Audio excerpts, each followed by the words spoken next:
My name is Ragnar Danneskjöld. I was born in the pages of Atlas Shrugged. Growing up in Norway, my father was a priest who instilled in me a desire for truth and justice. But I rejected his mystical beliefs and decided to pursue philosophy to explore the nature of reality, knowledge, ethics, politics, and beauty, not as revealed by God, but as pursued by man through reason. Like my Viking ancestors before me, I ventured west to America, enrolled at Patrick Henry University to study with the great philosopher Dr. Hugh Axton. There I met my two closest friends, John and Francisco. Though we each came from different continents, we became brothers of the mind. After graduation, my friends pursued their careers in business, while I pursued my PhD in philosophy.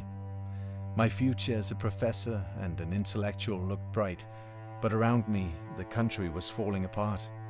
The government was waging war on private enterprise, on innovation, on the currency that was the lifeblood of the economy, demonizing the successful, raising confiscatory taxes, issuing crippling regulation, seizing private property, and launching vast new welfare schemes, calling on citizens to sacrifice for the greater good, all in the name of altruism. Every year since graduation, John, Francisco, and I have met, and each year there was more and more bad news. This year was different. This year, we made a plan. It was the era of big labor, with unions organizing workers to go on strike. We asked ourselves, what if the people who create the businesses, invent the cures, compose the masterpieces, what if the creative geniuses of the world went on strike? It was a daring, brazen plan, one that would eventually break down the entire corrupt system.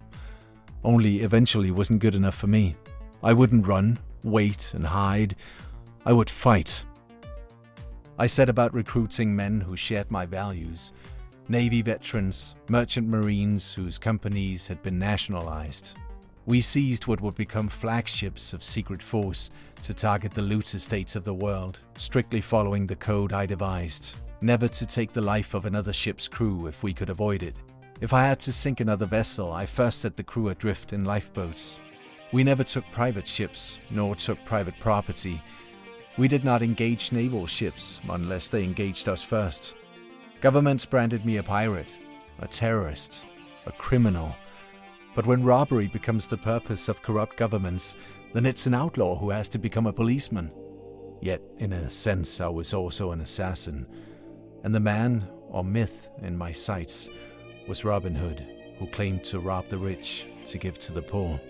I went after these spoils of redistribution and returned them to the productive.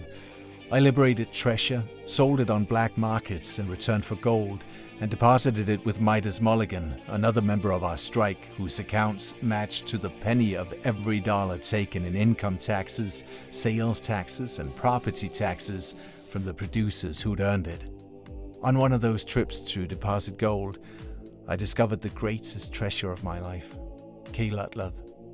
You've seen her in films, read about her in the tabloids, and so you may think you know her, but I promise, you don't. Her glamorous movie star facade hid a fierce philosophical intellect and a passionately loyal heart, loyal enough to marry me, filled with danger on the high seas. We bore these risks because we do not think that tragedy is our natural state. We do not live in chronic dread of disaster. We do not expect disaster until we have specific reason to expect it, and when we encounter it, we're free to fight it. It's not happiness, but suffering that we consider unnatural.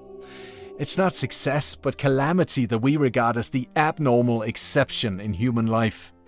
Would I avoid calamity? Would I be caught? Would our strike succeed, or would the looters triumph? Who is John Galt? You'll find the answers to those questions and discover a purpose all your own in the pages of Atlas Shrugged.